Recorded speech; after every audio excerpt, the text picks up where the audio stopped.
Hi, dear cricket fans. Welcome to Cricket Happenings. Well, I'm still under the weather. I still have some problem with my throat, so I'm not going to really stress out myself as I'm doing this Cricket Happenings show on a regular basis, and you subscribers and friends have been, and also fans have been totally supportive of this show that I'm doing.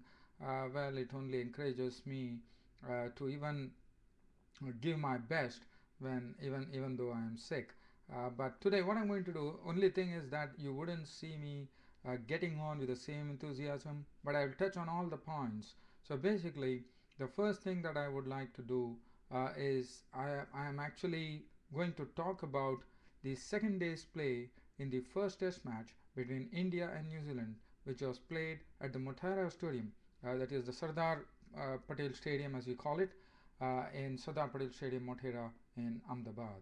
As you know, India folded up for 487. Earlier, India made 487 in their first innings. And sorry about that, we are talking about day three because, as you know, India folded off for 487. And the 487 was built upon a very good innings of 173 from Sehwag, Dravid's century 104, 40s each from Tendulkar, Lakshman, Harbhajan Singh an entertaining 69 of 97 balls with 5 fours and 3 6. So that's what really formed the whole thing. And Daniel Vettori was the best bowler for 118. As far as New Zealand was concerned, well, they resumed at the overnight score of 68 for 2 with Ross Taylor and it was Jesse Ryder, it was Brendan McCullum at the crease. And both of them actually took the score on. I mean, they were stroking the ball well. Brendan McCullum was playing in his own aggressive style. He was stroking the ball very well, and this went on till 131 when Ross Taylor was brilliantly caught by Lakshman in the close cordon when Lakshman picked up a beautiful catch of the bowling of Harbhajan Singh, because Ross Taylor had really neatly struck it on the onside. It was really travelling, but Lakshman plucked it out of thin air and he was walking. Caught Lakshman, bowled Harbhajan Singh for 56 of 56 with 6 fours. And that was the first wicket. After that, it was Ross Taylor was gone, and Ross Taylor contributed a good hand. It was a good 56 from Ross Taylor under the circumstances. And well, Brendan McCullum didn't take much time to follow with Pragyan Oja the other day dismissing Bran Watling, BJ Watling with his first delivery the previous day. Had Brendan McCullum gone, with Brendan McCullum he was stranded out of the crease. He was caught out of the crease with a beautiful piece of bowling from Pragyan Oja, the left-arm spinner, actually befuddling McCullum, and McCullum was gone. Stump Dhoni bowled Oja for 65 of 122 balls with 11 fours. And that was the time when the score read 137 for 4. And well, New Zealand were almost on the verge, like one was really thinking what New Zealand is going to do, whether they are going to follow on in this particular match. But well, let me tell you, Jesse Ryder and Kane Williamson had absolutely other ideas. And after that, it was a wonderful partnership between Jesse Ryder and Ken Williamson. Well, it was Kane Williamson, and both of them played wonderfully well to actually get their team to a very, I would say it's a very good position now for them because at the close the score was 331 for 5 at stumps on day 3. And well, let me tell you, Jesse Ryder went on to make his third century. And Jesse Ryder always seemed to have a liking for the Indians bowling, and he always comes up good with the Indians. And that's what he did today. He was the man who was last out today. But before that, that partnership between Jesse Ryder and Kane Williamson was superb. They first really put their heads down and slowly started building the innings. And well, Jesse Ryder, whenever he used to get an opportunity, he's like he basically believes in good timing, and basically he has good eyes when he actually strokes the ball, because he just slams the ball from the crease and it's just in one moment, like Chris Gale. He does it and the ball travels to the fence, and that was what he was doing. He was pulling well, he was driving well, and well, none of the bowlers could really make an impression there. Sreesanth was really dealt well. And when they saw that like Sehwag, Tendulkar, Raina and Tendulkar, the second range of spinners were using bowling, they decided to go for them and saw to it that they took advantage of their bowling as well. And well, it was a very good batting from Jesse Ryder and Kane Williamson. And Kane Williamson on his debut at the close of play was not out on 87. But let me just speak about his knock. Kane Williamson, one has heard that he's a very good backfoot player, and yesterday it was absolutely evident because he was definitely pulling well, but the way he was stroking the ball off the back foot, and that too it was traveling to the boundary.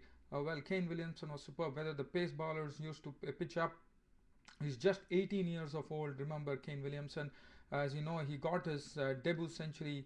He got his maiden international century against Bangladesh, and now he's on the verge of actually going on to his a century in Test match cricket. This is his first Test match, and well, if he gets it, he's making his debut, so he will be absolutely happy about it. He will be the person to actually. One does not know whether he would be the youngest in one-day internationals. Yes, he was definitely the youngest person to actually reach a century.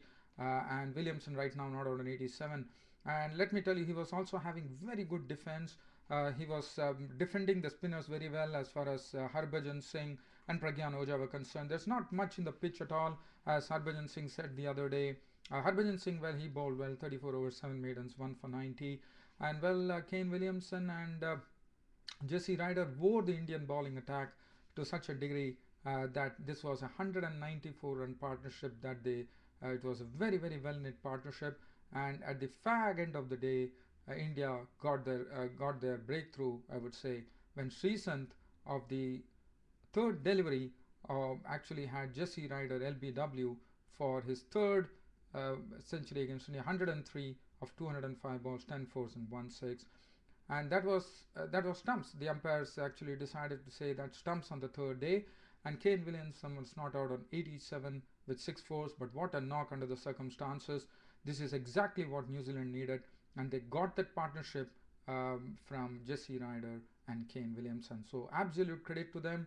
I thought the Indian bowlers had to really, really toil hard. Let's look at the Indian bowling figures now. So New Zealand at the first innings, in reply to India's 487, 331 for 5. The bowling figures: Zahir Khan 19 overs, 6 maidens, 1 for 38, bowled well. Sreesanth 17.3 overs, 1 maiden, 1 for 70. Pragyan Ojha 38 overs, 8 maiden, 2 for 80. Manful toil there. Harbhajan Singh 34 overs, 7 maidens, 1 for 90, bowled well. Virendra Sehwag's 1 over for 7 runs. Suresh Raina 6 overs, none for 20. And Tendulkar 2 overs, no maiden, none for 16. So dear cricket fans, this is as far as this particular match is concerned. Now I'm seeing, because as I said, I'm a bit under the weather. So basically I'm trying to actually combine two reports. As you know, tomorrow it's a dead rubber. Basically Sri Lanka have definitely taken the series, but what is going to be very interesting is whether Sri Lanka can go for a clean sweep of this series against Australia. So that is going to be very, very interesting, because Sri Lanka are looking very good, and I'm sure they can. Well, dear friends, I think I am a bit struggling with my throat, but let me tell you, there is a third one-day international tomorrow between Sri Lanka and Australia. Sri Lanka have already taken the one-day series 2-0 now. The third and final one-day international, it's basically a dead rubber. So Ricky Ponting is actually decided to sit out for the match, and Ricky Ponting the other day fell to the hook shot, as you remember. Well, just talking about Sri Lanka, well, the talk can all be only about Sri Lanka, because their team is really gelling well as a unit. Kumar Sangakkara has led his troops well. Upul Tharanga on the other day showed what a wonderful player he is by scoring 86. So everyone have been into form. Tilakana Dilshan is into form. Mahela Jayawardene, Kumar Sangakkara, Chamara Selva is the one who has to get a good hit there. Angelo Matthews already proved himself. Thisara Pereira has been looking impressive every time, whether he goes to bat or whether he goes to, well, more with the ball, I would say. And Suraj Ranadeve are as impressive as ever, a person for the future, as you know. And Kulashekara bowled well the other day, got some very quick wickets. Lasit Malinga, as always, keeps pegging on to a very good line and length, and Muthaiya Muralidharan, one of the great bowlers, very very difficult to play him and actually get quick runs of him. And as far as Australia is concerned, all the hard work has to be done by Australia. Shane Watson, well, Brad Haddin played well, but what are they going to do? Michael Clarke is once again the captain of the team. Cameron White, well, he played, but probably he has to get a bigger knock than that. Michael Receive, Callum Ferguson is there, Stephen Smith, but it's all basically what I see here is that the Australians have become like bits and pieces. There's not been any major knock coming in, and that is what is really required. And the third one-day international, which is going to be starting tomorrow at the Gabba, as it is fondly called, Gabba in Brisbane, and that should be a day-nighter for sure.